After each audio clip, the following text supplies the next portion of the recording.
What if I told you that the DNA test was not even the most shocking moment in that courtroom? The real chaos erupted just after the judge banged his gavel. Suddenly, Eric Mena was yelling, trembling uncontrollably, and throwing serious accusations. Meanwhile, Mendy claimed he had physically attacked her, turning the courtroom into a whirlwind of tension and conflict. This just exploded from your usual reality TV drama into outright courtroom mayhem. Now, a leaked CCTV clip is making rounds online, showing Mendeecees lunging at Erica in the hallway right after a fiery argument about a DNA result that might have been messed with.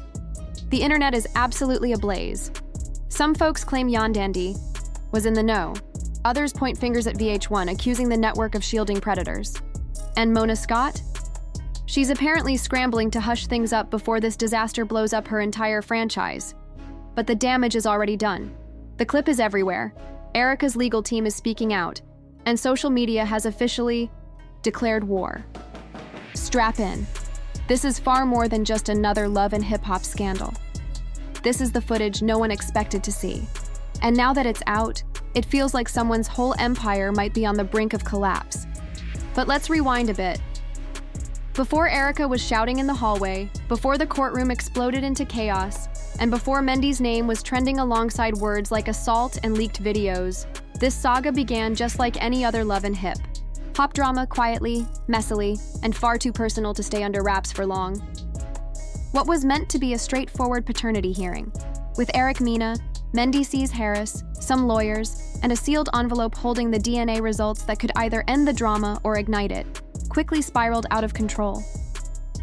Guess which way it went. Multiple courtroom witnesses, who definitely are not staying silent on social media, say the tension was palpable the moment Erica stepped inside. She looked visibly shaken, clutching her purse like it was her last anchor to calm. Meanwhile, Mendeecees sat there, unnervingly composed. Too composed, almost like he knew something everyone else didn't or was hiding a secret. Then the results were read.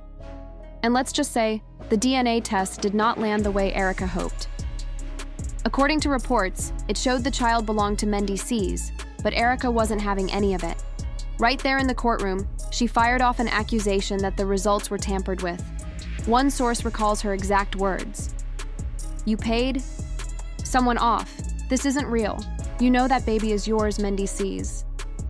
The judge tried to bring back order, but it was no use. The tension in the room was electric. Yandi Smith, present but refusing to speak or even look at Erica, sat frozen. Then came the breaking point. As the judge closed the session and security began clearing the courtroom, Erica stormed out into the hallway. Moments later, loud shouts pierced the air, followed by the unmistakable sound of someone or something crashing hard against the wall. What unfolded next has now cemented itself.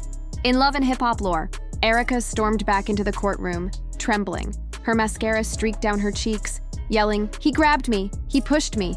Somebody better act before I do!" Security quickly rushed to intervene. Meanwhile, Mendeecees Ray re-entered, flanked by two attorneys, his expression eerily calm. But his calm stood in stark contrast to the panic etched across Erica's face, the bewildered looks from the judge, and what fans were about to witness. Within hours, an anonymous Twitter account dropped grainy CCTV footage from the hallway outside the courtroom. The video was low quality and the audio faint, but one thing was unmistakable. Mendeecees advancing aggressively toward Erica, gesturing wildly, closing the distance between them. Erica backing away, then stumbling. Was it an assault, a confrontation, or just a staged moment cooked up by reality TV producers? None of that mattered. The internet had already made its verdict. As Daughter Fora trended, so did Daughter's Fire Mendeecees. Amid the flood of trending hashtags, fans demanded answers. Why was Yandi silent? How did the footage even leak? And why did the judge just sit there?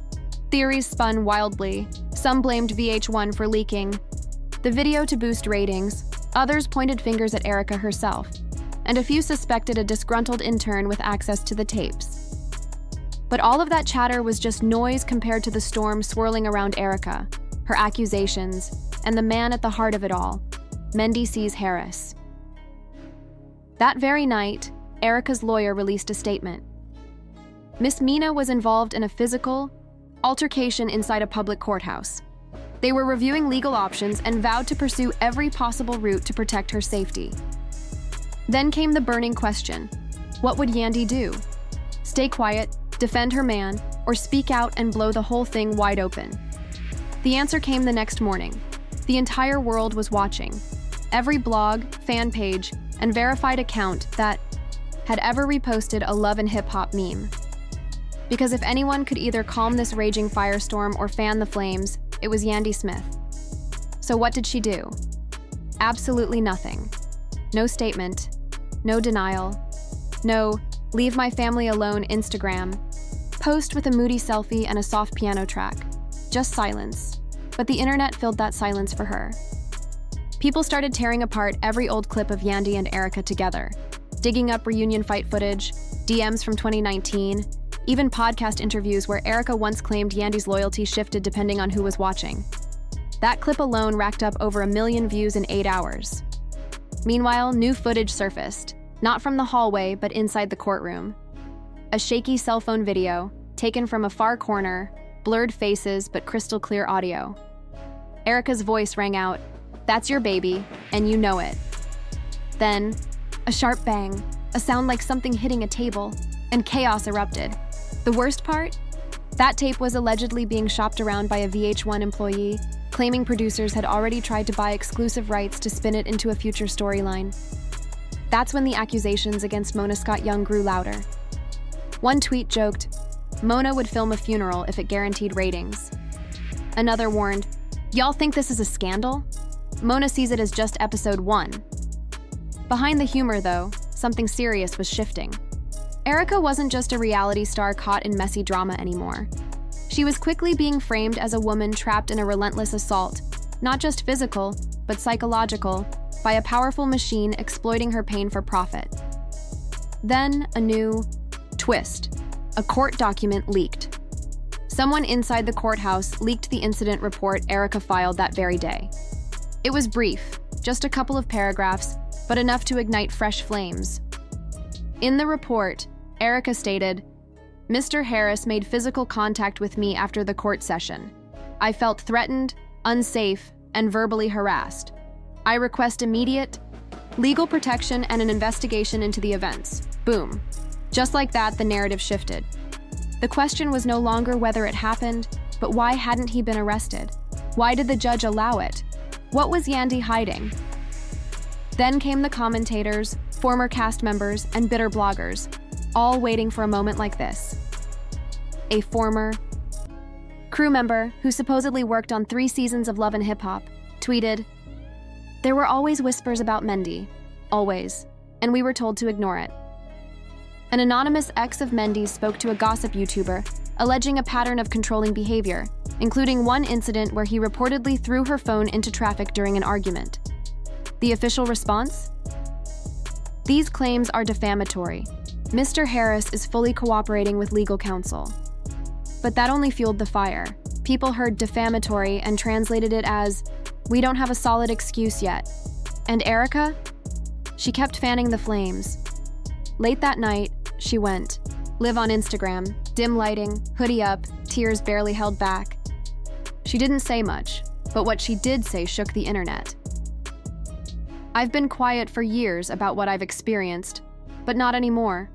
If y'all only knew the things I swallowed to keep other people looking clean." Mic drop. She cut. The live stream short after just 3 minutes, but by then, the impact was undeniable. Blogs went into a frenzy, YouTube commentators launched entire series titled The Erica Files, and TikTok creators churned out dramatic reenactments of the courtroom confrontation. Even some verified celebrities chimed in. The tone was dark, damning, and deeply disturbing. Suddenly, this was no longer just about a shove in a hallway. It was a toxic web of manipulation, threats, and power struggles. By the end of the day, the fallout was swift and severe. 3 major sponsors pulled their support from Love and Hip Hop Atlanta. A prominent hair care brand, previously aligned with Yandi, publicly declared, "We stand with survivors." Even Mona Scott Young could no longer stay quiet. She released a carefully worded statement.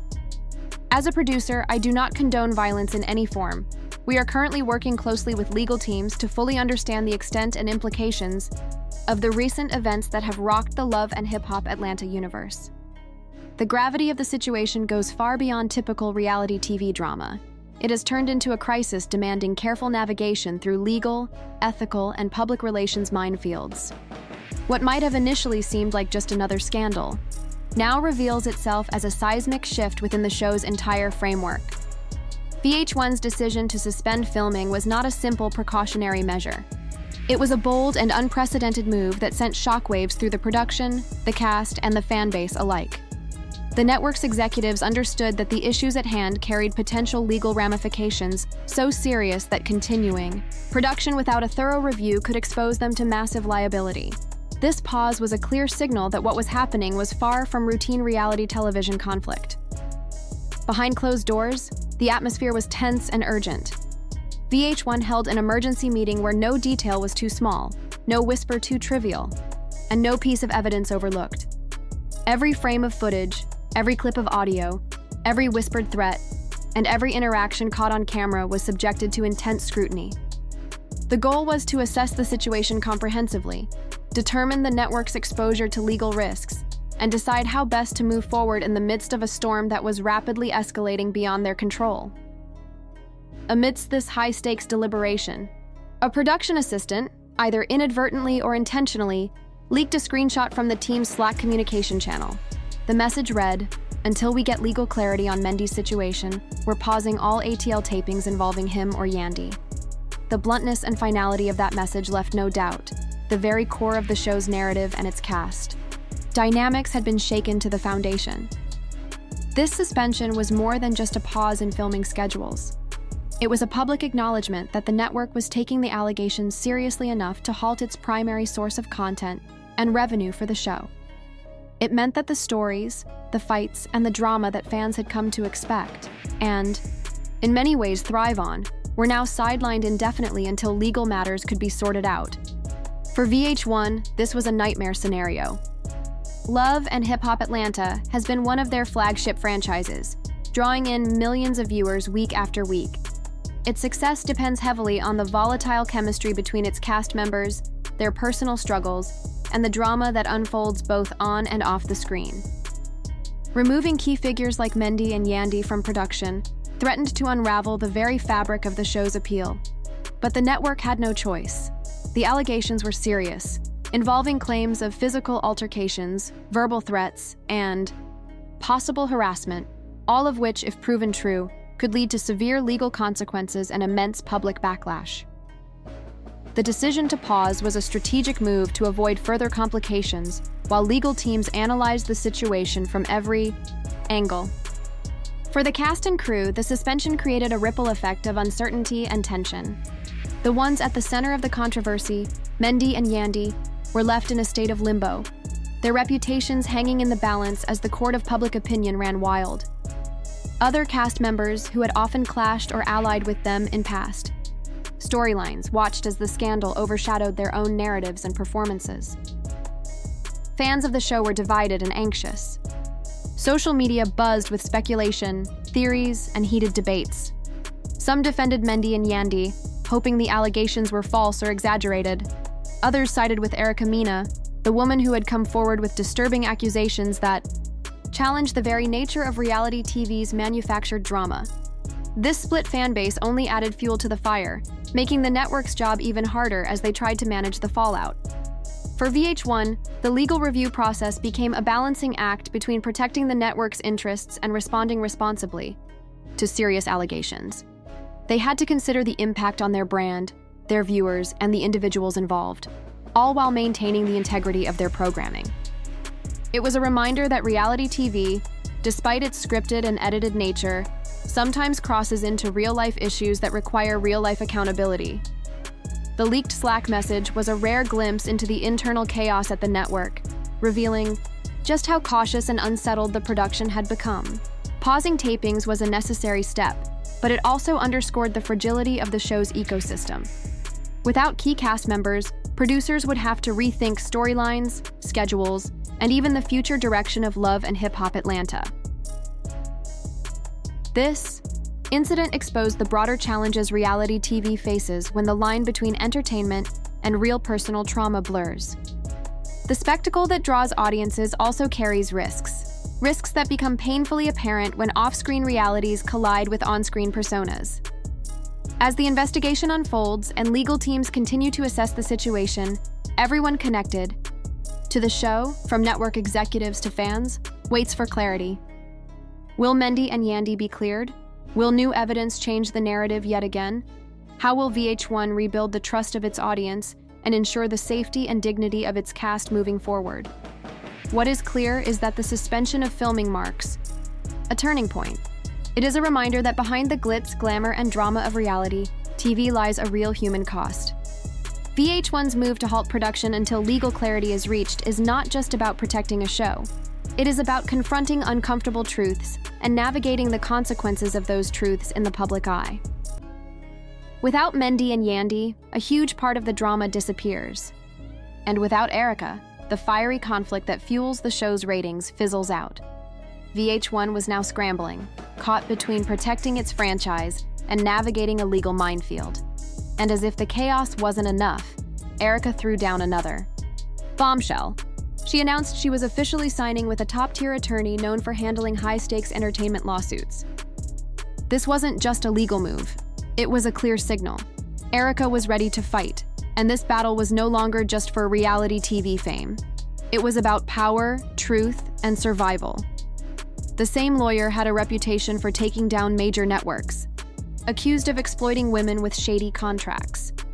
Fans instantly knew what this meant. Erica was gearing up for a serious legal battle. Meanwhile, Mendeecees stayed radio silent. No apology, no explanation, not even a cryptic tweet. But the pressure was mounting fast. Bloggers began digging through his past like detectives on a hot trail. Old charges resurfaced, clips from years ago, tweets hinting at a darker side, and podcasts where insiders whispered that he could get aggressive once the cameras stopped rolling.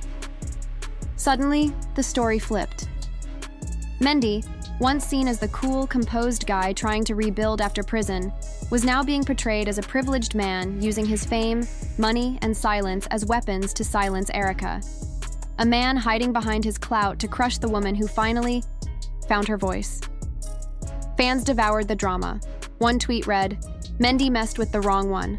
Erica's got nothing to lose and receipts to burn." Another warned, "Yandi's about to learn what happens when you defend the wrong man for too long." But the darkest question lingered beneath it all.